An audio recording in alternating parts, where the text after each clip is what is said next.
The old Washington way of thinking is something we hope is in the rearview mirror and something that has held us back for too long. For decades, our foreign policy has been trapped in a counterproductive and endless cycle of regime change or nation building. It was a one-size-fits-all approach of toppling regimes, trying to impose our system of governance on others, intervene in conflicts that were barely understood, and walk away with more enemies than allies. The results: trillions spent, countless lives lost, and in many cases, a creation of greater security threats. The rise of Islamist terrorist groups like ISIS. President Trump was elected by the American people to put an end to this. And from day one, he has showed a very different way to conduct foreign policy.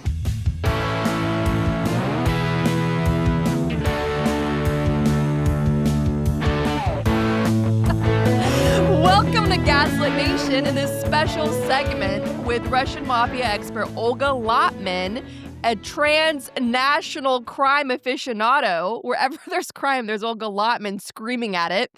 And this is the first big official episode of Gaslit Nation where we are, of course, starting the year off with Donald Trump invading a country. Because, of course, that is the timeline we are stuck in, because all you up there couldn't bring yourself to vote in 2016 and 2024, even though we warned you. We warned you. Anyway, our opening clip was longtime Russian propagandist Tulsi Gabbard, the director of national intelligence for the United States of America, who obviously didn't get the memo that her boss was about to carry out regime change in Venezuela. Maybe it's because this isn't actually regime change. There was a heroic effort by the opposition in Venezuela. We will link to the stunning report in This American Life in the show notes, how the Venezuelan opposition used exit polling from their recent presidential election to calculate that they actually won. In fact, some independent observers said that the Venezuelan opposition may have won by 34%. So there is a legitimate, robust, courageous, well-organized opposition movement for democracy and rule of law in Venezuela. This exists. Don't stop pointing this out, that this exists, and speaking up for these people, because they are heroes for all of us who care about a livable future and freedom. And instead, Trump is doing business with the Russian-backed, Chinese-backed, Iran-backed, ruling oil mafia of Venezuela that is brutally clamping down on journalists and activists across the country to prevent actual regime change or maybe even to prevent maybe the U.S. somehow miraculously under Trump calling for free and fair elections. I'm not saying that will happen, but they are not taking any risks here. They are doing a massive, brutal crackdown as we record this. And that has to be central to these conversations, because this is heartbreaking and these people are deeply vulnerable and are left alone. So we are going to focus on the bigger picture in Venezuela, call on you out there on the internet, especially the Substack warriors, to stop this with the conspiracy theories in our attention creator economy. Don't just make crazy claims because you maybe read a book once on Russia like 10 years ago. So there's a lot of nonsense out there. And here to help us cut through the noise is Olga Lautman. So I want to turn to Olga Lautman and ask you first and foremost, what are you seeing in regards to Russia's reaction to their longtime Russian asset that they've pumped so much money into, now stealing one of their gas colonies from them? It is very interesting. The one thing I'll tell you is that Russia didn't anticipate this. I mean, they knew something was coming, but they didn't anticipate that Maduro would be whisked away out of his bed. The reason that I can tell you this with certainty, and this is the only part that I could tell you with certainty is because of the reaction, and it's not coordinated. You have, the military bloggers on the Telegram channels. Normally, when Russia is somehow involved, everything is like a well-oiled, propaganda machine. Everything is set. Information warfare is prepared fully. Everyone knows their role, what they're going to say, what they're going to do. And that's it. Here, it was such a disconnected response. Um, that you could clearly tell that they were just as taken back as the rest of us when we saw not only missiles falling on Venezuela, but then, waking up to the news that Maduro and his wife were whisked out of their beds and, flown on their way to the U.S. So that is with certainty I could tell you. They're not happy, for starters, because again, like you said, they poured so much money into it.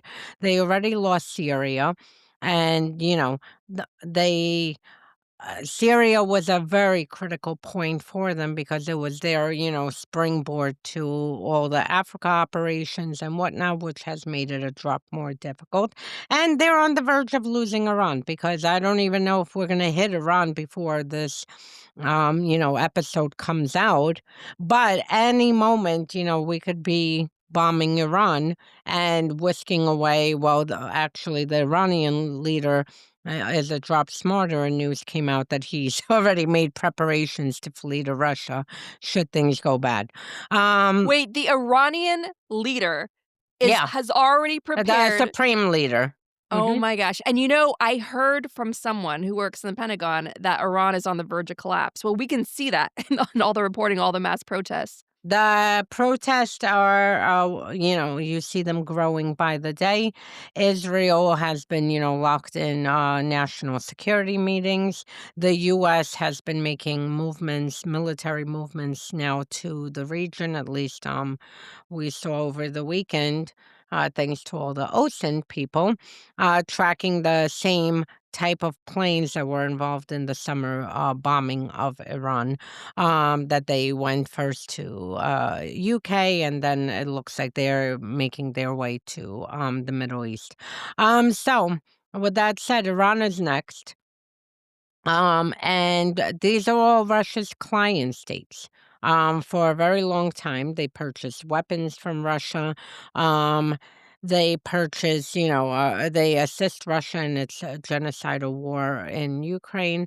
So Russia is not happy. I've seen so many conspiracies over the weekend, and people are like, oh, Russia orchestrated this Venezuela for Ukraine. First of all, if Russia could get Ukraine, they would have gotten Ukraine. We are now 4 years into this full scale invasion, 12 years since Russia invaded Ukraine. And I mean, literally, they're moving inches, inches. And for every inch of territory they get, you have thousands and thousands of Russians being murdered. It is a meat grinder on the front line. So, for all the American pundits who are like, oh, what Trump did, this is going to open, now with Putin wanting to kidnap Zelensky. Are you kidding me? That was the first thing they wanted to do in February 2022. Their plan was to grab Zelensky and all the senior leaders to assassinate them. And that's not even discussing the list of all the civil society and how you call it, and parliamentarians who were and journalists who were on the list for assassination by Russian forces. Russia is just not capable of doing it. So no, what Trump did in Venezuela is not going to open them up to now suddenly Russia's going to wake up and say, oh, look, we're a superpower and we can now go ahead and kidnap Zelensky. They are not. They will try though. I even laughed. Kadyrov even threatened, oh, where this now is going to allow, us to go and kidnap Zelensky. Do you know how many times the Chechens tried to kidnap and assassinate Zelensky? I lost count over the past 4 years. So now if they suddenly wake up and want to try Another time, good luck. They'll be met with, the same ending like all the other predecessors who came before them and tried to carry out these assassination plots. So for Russia, this is a bad look. If I were the oligarch sitting around Putin, I would be like, now this is what a 3-day operation looks like. And it was like 45 minutes. Putin promised them less than 2 weeks. We're into 4+ years of a full-scale invasion, with Russia throwing everything in the kitchen sink into Ukraine. 12 years of their invasion since they invaded. And what did they get? 1.5 million dead or injured Russians. They are to the point of using horseback and using Soviet tanks from the 1950s. Besides, the cruelty of hitting apartment buildings and everything. I mean, this is not a capable military. I just want to make that final point. If I were oligarchs sitting around Putin right now, I would be like, we need to get rid of him, because that is the most incompetent person ever. What he set out to do is what U.S. did in 45 minutes. And I will tell you, this is what a lot of the Telegram channels were discussing. They were like, wow, that was very quick. I mean, before they could even finish a full reaction, news came out that Maduro was already, in U.S. custody on his way. So You're absolutely right that it makes the Russian oligarchs look even more cowardly. Like, you can't even, right? Like, what do you And so and Putin incompetent, and their military incompetent.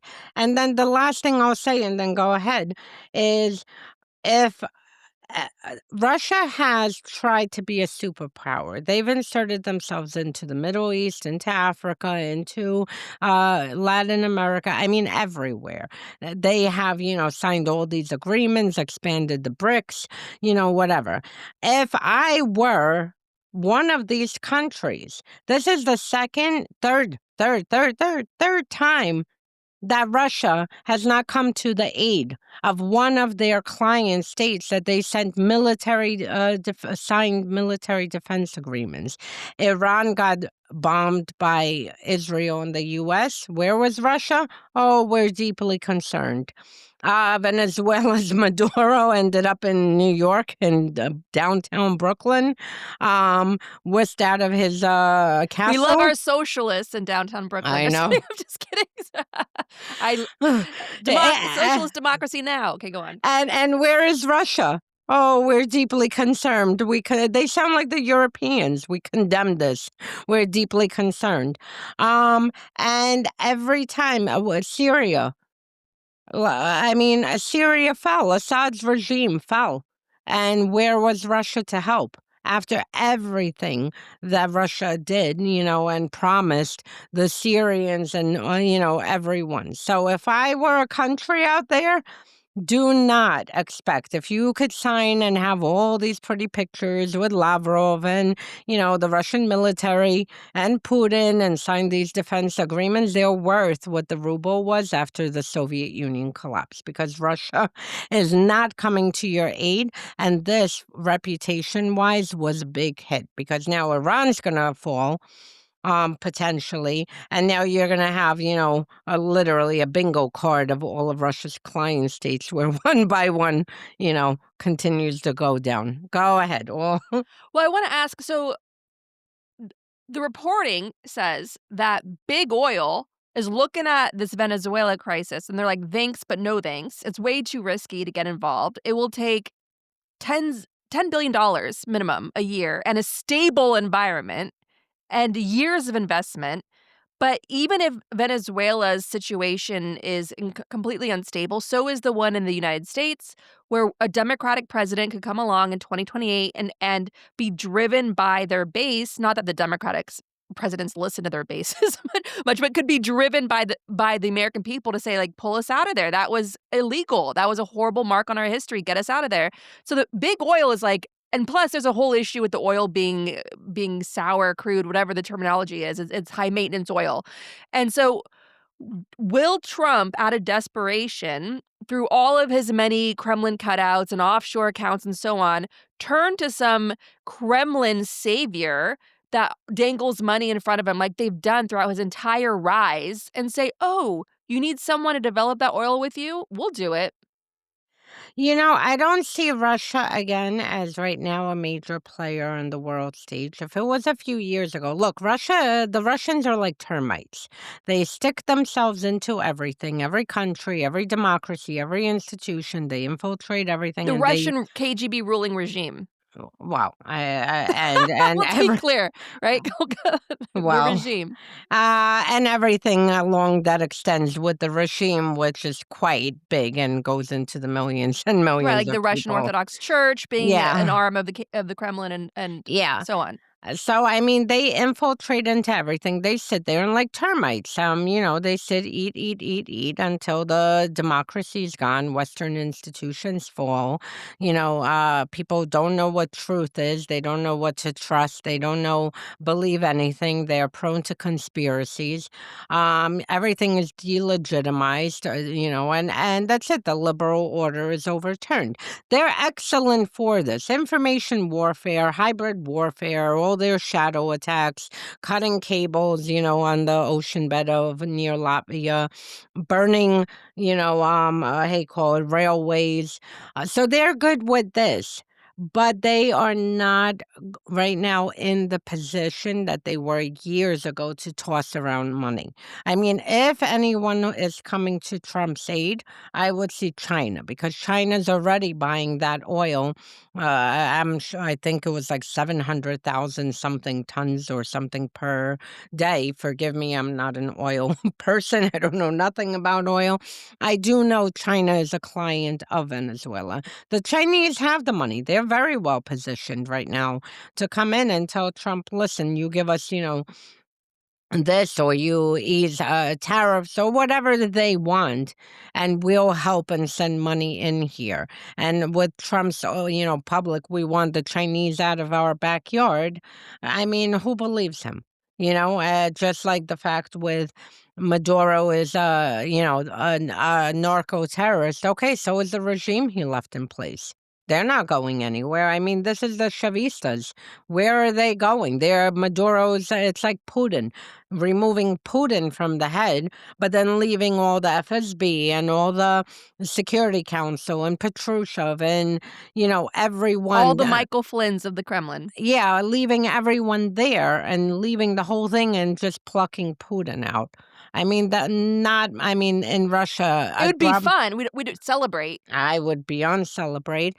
It would cause for Russia turmoil, but would it change the country toward a democracy? Absolutely not. If Putin was just gone, I mean, the whole country needs an implosion just in their system. So here too, I mean, how is it that you leave all of Chavez's senior people and Maduro's senior people in place and the only person missing? I mean, for God's sakes, yesterday I watched I believe it was CNN, and like Maduro's son is on the floor of the parliament speaking. I'm like, oh yeah, regime change. This isn't even. This is like changing the CEO of a company, but keeping everyone else beneath the company there. Except these are murderous thugs, and like you started out with, there are reports they're detaining a hate called journalist, and I believe 14 journalists were already detained. And there were reports, not reports, video of these thuggish of forces, that work for the regime that are off duty that Trump is, creating in the U.S. via his ICE and all the, what we see, these mass thugs running around the U.S. disappearing people, that they're doing the same thing there. So clearly nothing has changed. And getting back to your point, I somewhat believe the reports because I don't see, right now any major oil company. First of all, Trump is under the impression that, he's going to go in, grab all the oil, turn the light switch on, and that's it. And we're like up for running for business. I mean, Well, that's I not. think it's incredibly important that people understand that this operation took months of planning, and in that time, instead of doing the constitutionally required legal thing of consulting Congress, working through Congress before an act of war, which is what this is. We invaded a country. This is an act of war. This whole secretive operation is also transnational insider trading, because during those months, Trump was trying to court the oil industry, telling them, get ready, you're going back now into Venezuela. And if you bring your money, all of your tools, everything you need right now into Venezuela, I'll help you, I'll compensate you. He was priming big oil in America. So big oil knew about his Venezuelan plans, and the U.S. Congress did not. And apparently his DNI, his Director of National Intelligence, Tulsi Gabbard, as in October is saying Trump is a man of peace. He doesn't believe in regime change. And it's like, really, Tulsi? And so I want to also highlight very quickly, going down the list of who stands to get rich now in this transnational crime scene that is Venezuela. And there's some, so Devin Nunes, longtime Republican attack dog for Trump, especially when it came to protecting him from the Russia investigation. Devin Nunes famously, in Trump's first impeachment, said my sister's name like 24 times to put a big fat disinformation target on her head. We did a whole montage of it. Our editor painstakingly cut out her name, and it's like 24 times. My sister, of course, was the independent consultant for the DNC who rang the alarm that if longtime Kremlin operative Paul Manafort was managing Trump's campaign, that meant the Kremlin was managing Trump's campaign. Anyway, so Devin Nunes is back. He's never left. He is the right hand to the, hand of the king of Trump in his many business ventures, most notably his social media, Trump's Truth, whatever the hell it's called, like magalies.com. So Devin Nunes and other key figures from Trump Media and Technology Group have become officers of Blue Water Acquisition Corp. 3 shortly after, just right after, on the heels of that company making a failed bid to buy the U.S. assets of Citgo Petroleum in Venezuela. And so there was this failed bid. The bid didn't go through, and Devin Nunes and others from Trump's media company joined this company because they know maybe something will eventually go through, because they know they clearly knew the invasion was coming. Yep. So who did get Citgo, which is still pending legal action, right? Because the vultures are fighting over Citgo now. What is Citgo? It's a big chunk of Venezuelan state oil that the U.S. seized with their claim of debt repayment, and now it's up for auction in the U.S., but it's like a whole legal mess because the vultures of vulture capitalism are fighting over it. So officially, who won the bid is another Trumper, of course, because who else is a vulture in this transnational crime scene? And his name is Paul Singer. Paul Singer is a billionaire vulture capitalist who bankrolls Trump. Whatever Trump needs, Paul Singer is his ATM. And he originally, in 2016, started off by backing Marco Rubio. So Marco Rubio is Secretary of State, owes that job to Paul Singer. And so Singer is, right now, he got Citgo in this competitive auction, but there's a legal challenge against him by another competitor, so that's still playing out. But the point is that these are all Trumpers that have, the pigs up the trough. A swamp. Yes. And then another winner of Trump's invasion of Venezuela is, of course, Exxon, with its long ties to the Republican Party. And of course, in Trump's first term, the Secretary of State was Rex Tillerson, the former CEO of Exxon. And a member of Congress, Maxine Waters, went on live TV and said that Rex Tillerson became Trump's Secretary of State so that he could get Russian sanctions dropped, so that Exxon and Russia could drill for oil together in the Arctic and divide the world's oil rights or whatever. Like that was Congresswoman Maxine Waters on Rex Tillerson as our Secretary of State under Trump, former Exxon CEO. So Exxon wins from this deal. Why? Because Maduro, very much like Trump, was trying to distract his people from a failed economy that was all of his disastrous, corrupt making by beating his chest and being a strong man and threatening to invade neighboring Guyana.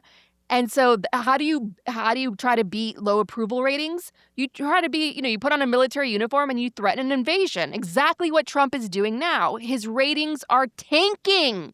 And now he's going like full Jack Bauer in 24 on Venezuela, hoping that's going to juice up the base and save him, especially heading into the midterms, where if Democrats take back the House, it's going to be investigation TV on C-SPAN and everyone's going to watch.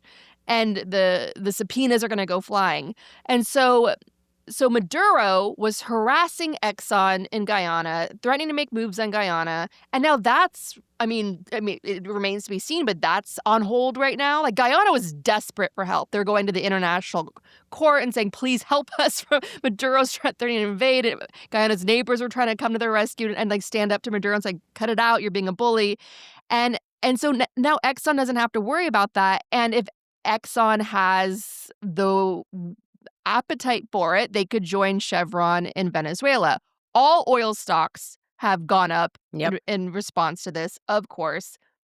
And then the other winner, which I dread sharing with you, and please, listeners, after this episode, go out and take a nature walk, go do a pottery class, go feel your toes in the sand somewhere, because what I'm about to share with you is the most troubling who's getting rich off of Venezuela storyline that we all need to follow. And that is, of course, the private prison industrial industry.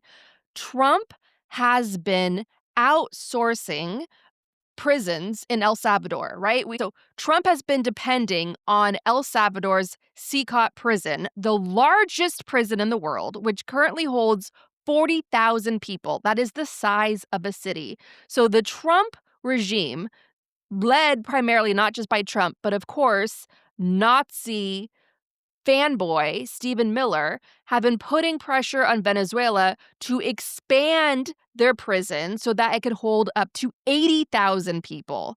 That is what the strongman of El Salvador is promising them. Like, yeah, we can get up to 80,000 prisoners. My God, that is a major, that is think about that. Think about that, 80,000 prisoners. That is a bustling city of a prison. And it gets worse because Eric Prince was involved in this. Of course he was. And what they want to do is take part of that territory and put it under U.S. jurisdiction. So that expansion would technically be U.S. soil, just like when you go to Aruba and you step into the airport, you're now on U.S. soil, meaning that they would completely have to bypass courts in the United States. And they can directly send people here, disappear them to that, and then you can cut out the courts completely because of the fact you would say we're just transferring them. It would be similar to transferring from Boston to Louisiana. So worse than that.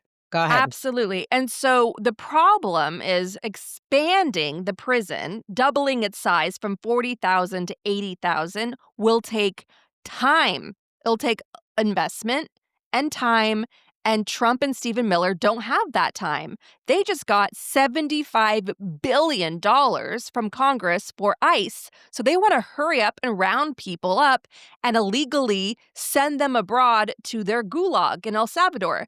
And so since El Salvador can't meet MAGA's Nazi growing demand, what is the solution?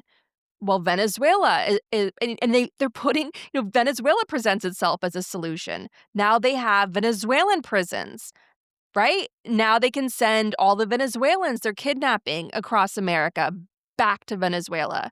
And there's a reason why they put Stephen Miller in charge of Venezuela, even though he just did a live TV interview where he kept calling Venezuela an island.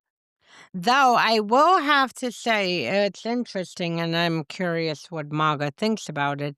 And it's interesting how all of this, over the past 6 months has just in general been splitting MAGA in different factions because Christy Nome, did come out and say that they will now offer asylum to all Venezuelans, which on one moment they're rounding everyone up and disappearing them. And now suddenly after this action, she came out and made that statement on Fox News. And I was like, what? And I think I saw a video through Homeland Security being put out.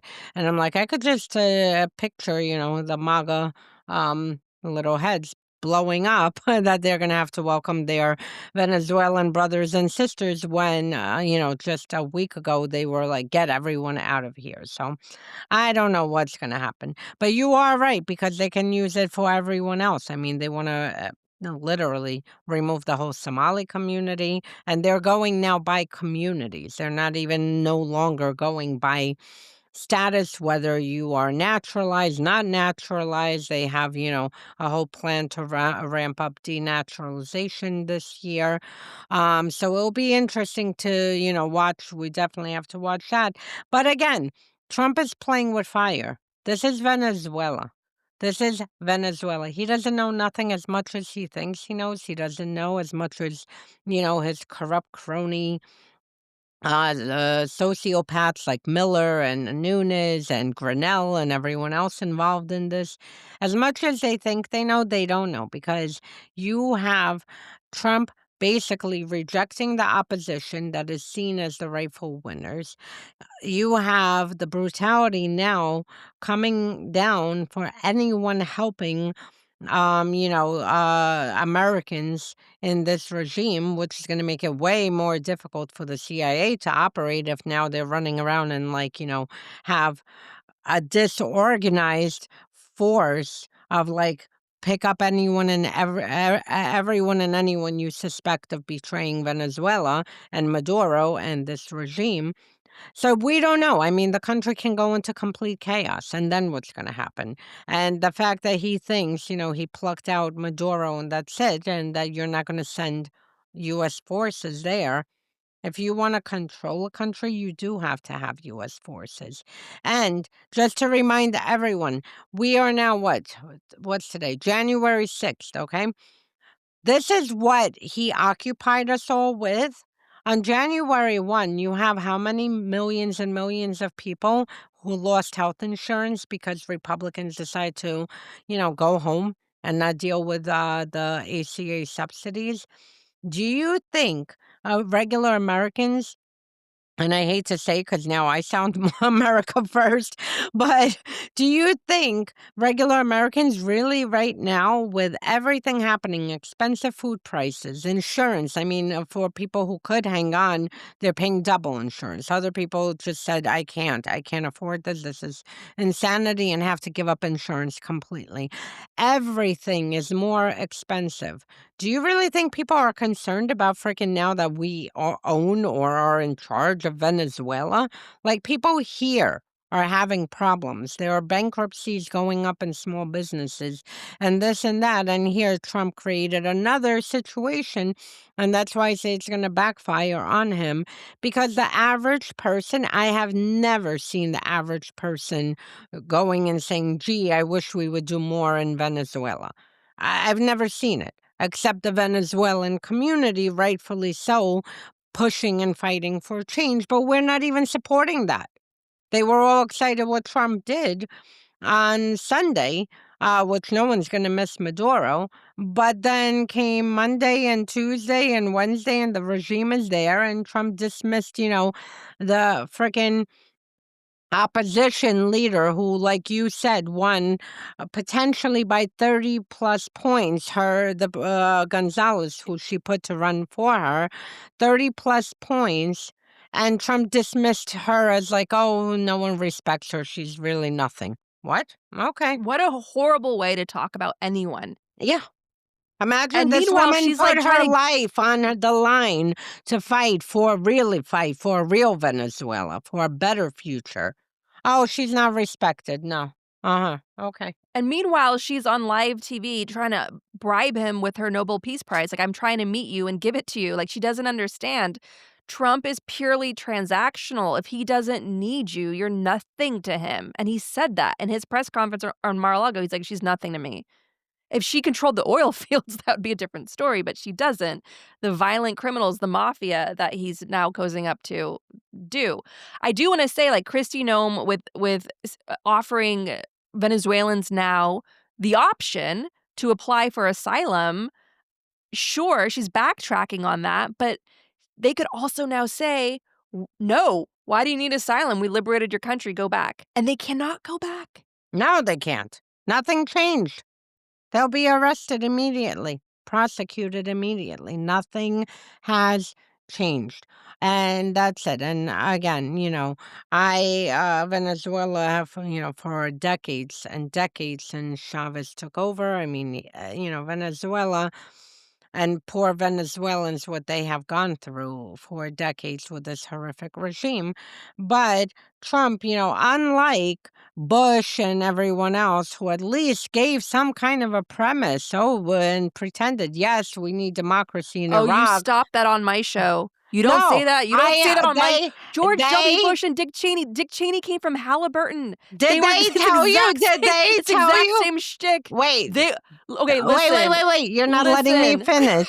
You're not letting me finish. I am saying that Bush actually pretended to give an excuse. There are WMDs, something. He gave some kind of excuse.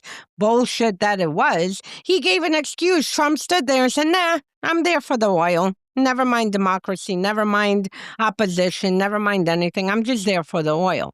I mean, we know this is what Bush did and Cheney did and all of them did. But here, Trump is just, cutting out that it's a threat to us, that it's this, that, any kind of even legal standing and just saying, nah, I removed him. He's in the way of the oil. I just want the oil. And he has a long history of undermining his own legal cases where he posts on social media, like, let's go after, Tish James and James Comey because they hurt my feelings. And then those cases get dismissed. He did the same thing with his Mar-a-Lago press conference. He's like, we're going in for oil. That hard-nosed, famously stubborn judge in the Southern District of New York who got Maduro's case, who now has to, who's now facing trial for narcotics, is going to be like, wait, now his defense can say this is the president's own words are like that he was kidnapped for oil. Like, so basically, Trump already won Maduro his legal case. Mark my words. And the other, so obviously, like, the big story to watch, I just want to leave everyone with this point on who's getting rich in Venezuela. Yes, it's the oil. It's always the oil when it comes to the United States of America, because one of our two major parties, which has a built-in advantage in the U.S. Constitution, the founding of our country with Electoral College and the U.S. Senate, favoring landowners, the elite, right? And that's the Republican Party. That party is funded primarily by the fossil fuels industry. And that is why we have these wars for oil. But the other story I want us all to watch for the sake of the people of Venezuela who have showed the world their agency, who have showed the world that they have a dream of a better, free Venezuela with 34% winning their election by. And that is to follow the private prison industry and the bodies getting kidnapped by ICE in the U.S., wherever you're from. You don't even have to be Venezuelan, as we've seen, Exactly. and sent to Venezuela. That is now under Stephen Miller, who's some viceroy of Venezuela, as some new American Alcatraz. That is the big story to watch, and we will be watching it here on Gaslit Nation with help from our friend Olga Lautman as we continue to follow the money. What advice do you have for our listeners that want to help the people of Venezuela? Call Congress. I'm sorry. We need to be 24/7 blanketing their, phone lines and demanding the media put them on the spot, because you know what? Even in Miami, I saw the Republicans celebrating. And again, rightfully so. I mean, no one wants to see you. No one's going to cry over Maduro. Like, this is not a person. We can get into whether Trump, what he did was legal or not, constitutional or not, which obviously wasn't. Honestly, if you ask me, I mean, this is so batshit insane. I could just picture every other person, leader in the world sitting and like, oh my God, can I go to sleep? And, will I get whisked away out of my bed? So the whole thing, obviously, whatever. But the people in the Republicans in Florida, who represent, Cubans and Venezuelans and whatnot, they were so happy and sitting there and like, oh, look at Trump, look what he did and whatever. Now they're getting pushback because now the Venezuelan community who was celebrating when Maduro disappeared, was whisked away. Um, Now they are realizing that nothing has changed. They cannot go back. The same people are there.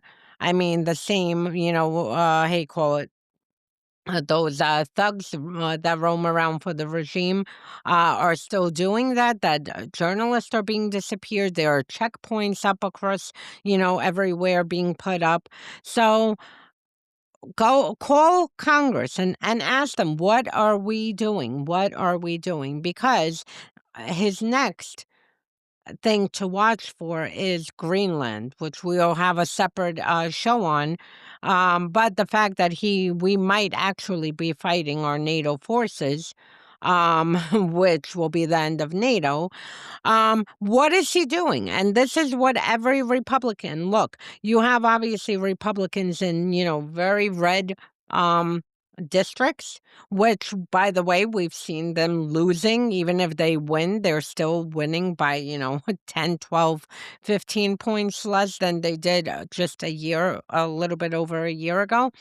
We need to put pressure on all of them, and frankly, by 2020, this what year? 2026.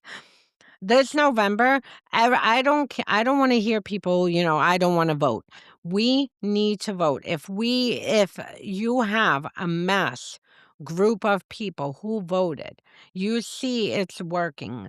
Trump and his, attempts to steal the election, rig the election, they're not going to work because if the people get off the sidelines and say, no, this is not the direction we want. No, we're not going to be, kidnapping leaders out of their beds, even though in this case, he's a thug, but then it could be anyone else. I mean, really, what's next? The Greenland prime minister who's going to be taken out and put under, arrest as American forces move in?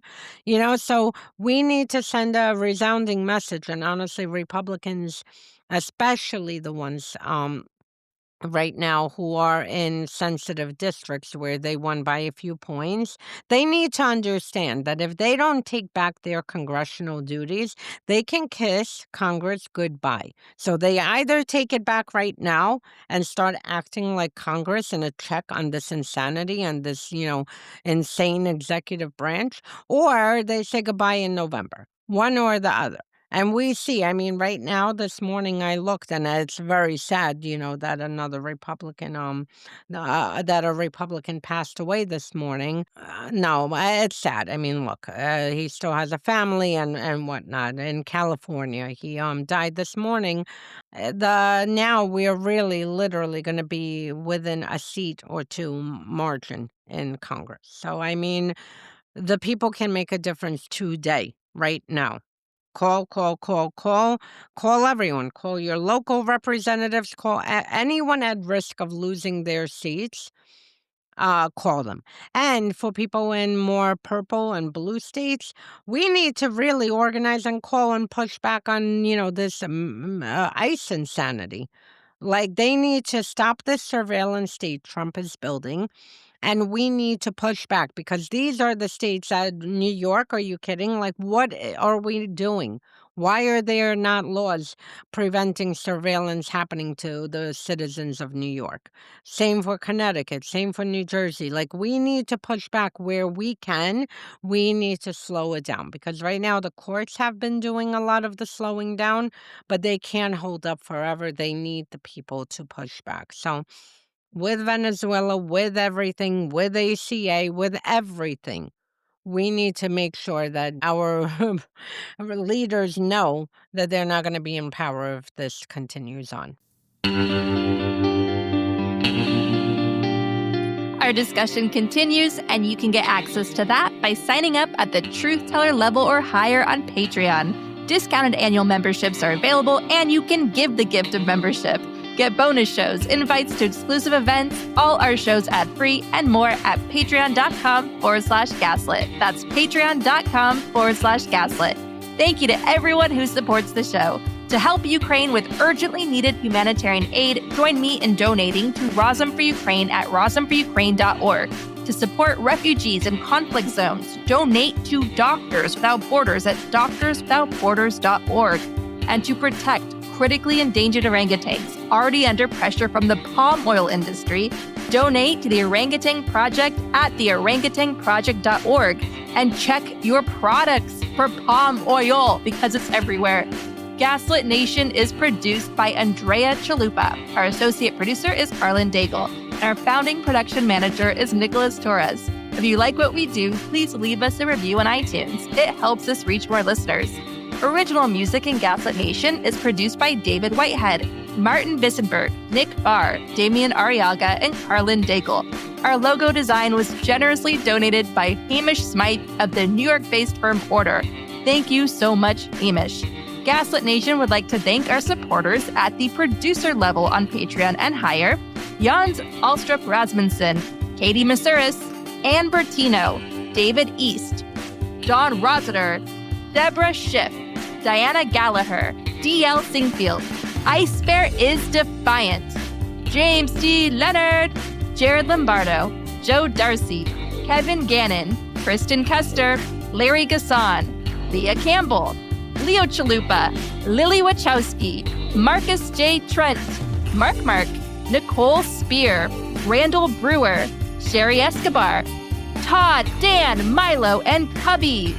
Work for better, prep for trouble. Ruth Ann Harnish, and Tanya Chalupa. Thank you all so much for your support of the show. We could not make Gaslit Nation without you.